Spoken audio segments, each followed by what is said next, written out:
अस्सलाम वालेकुम my YouTube family, welcome to my channel Blink Spot PK. आज मैं आपके साथ शेयर करूंगी बेसन की टुकड़ी बर्फ़ी की रेसिपी, जो कि हम बगैर चाशनी के बनाएंगे। हलवाई की दुकान से जो मिलती है, बहुत ही मज़ेदार सी, खस्ता सी, नरम व मुलायम सी।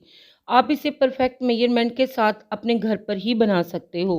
हलवाई स्टाइल की जितनी भी मिठाइयाँ होती हैं, इनमें एग्जैक्ट मेजरमेंट का होना बहुत ज़रूरी है। तो चलें आ जाए फिर बिस्मिल्लाह करते हैं और सभी की फेवरेट बेसन की टुकड़ी बर्फ़ी की रेसिपी बिल्कुल हलवाई स्टाइल में एकदम परफेक्ट मेजरमेंट के साथ बनाना स्टार्ट करते हैं। रेसिपी अच्छी लगे तो इसको थम्स अप दें। चैनल पर अगर नए हैं तो इसको सब्सक्राइब करना ना भूलें। यहाँ पर रेसिपी के लिए मैंने 1 कप से थोड़ा सा कम देसी घी लिया है। आपने देसी घी का ही इस्तेमाल करना है, इसमें ऑयल नहीं जाएगा। और यहाँ पर मैं मेल्टेड घी यूज़ कर रही हूँ। घी बुनाई के टाइम पर ज़रूरत पड़ने पर हम 3 से 4 टेबलस्पून मज़ीद शामिल कर सकते हैं। 2 कप के बराबर यहाँ पर मैंने बेसन लिया है और बेसन को मैंने अच्छे से छान कर फिर मैंने घी में शामिल किया है।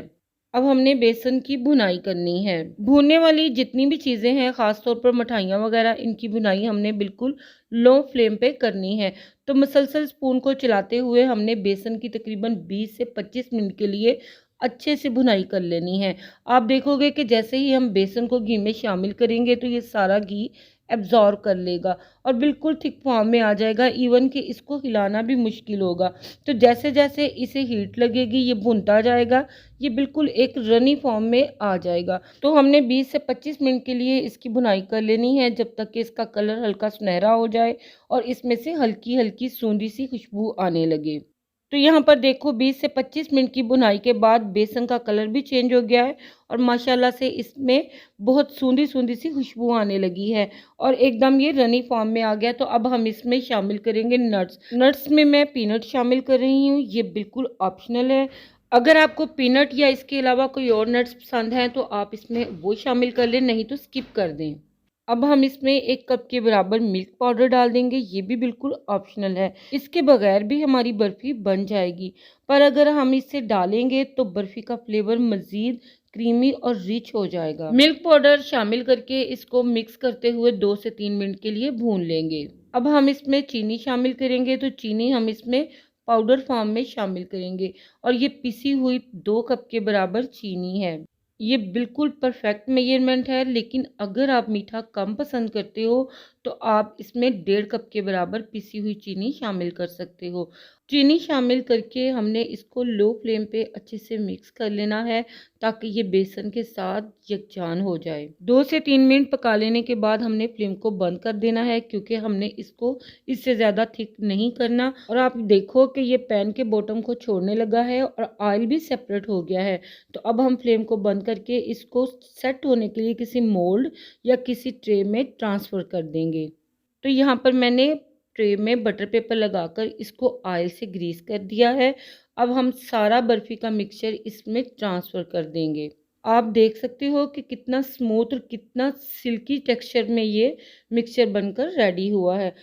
टैप टैप करते हुए हमने इसको इवन स्प्रेड कर देना है। अब इसे गार्निश करेंगे नट्स के साथ, तो मैं यहाँ पर कटे हुए पिस्ते और बादाम इस पर ऐड कर रही हूँ।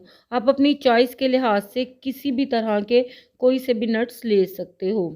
अब स्पून के साथ दबा दबा कर हम इन नट्स को सेट कर देंगे, ताकि ये बर्फ़ी के अंदर अच्छे से फिक्स हो जाएं, सेट हो जाएं।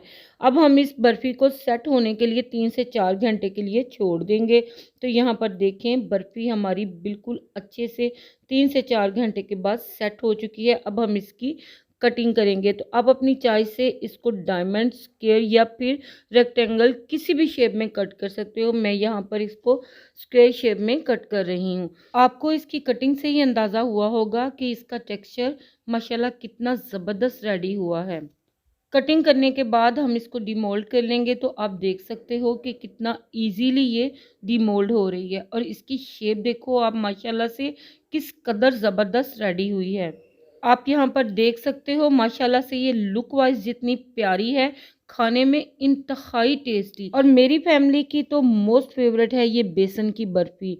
बहुत से लोगों को चाश की 1 तार या 2 तार की कन्फ्यूजन होती है, तो चाश की इस कन्फ्यूजन से निकलकर आप इस तरह से पाउडर शुगर के साथ इस बर्फ़ी को बनाओगे तो इसकी शेल्फ़ लाइफ भी बढ़ जाएगी। आप इसे बनाकर 2 से 3 माह विंटर सीज़न के ईज़िली कंज़्यूम कर सकते हो। तो आप भी मेरी इस रेसिपी को स्टेप बाय स्टेप फ़ॉलो करके अपनी फैमिली के लिए ये बेसन की मज़ेदार सी बर्फ़ी बनाएँ और मुझको अपना फ़ीडबैक दें कि आपकी ये रेसिपी कैसी बनी।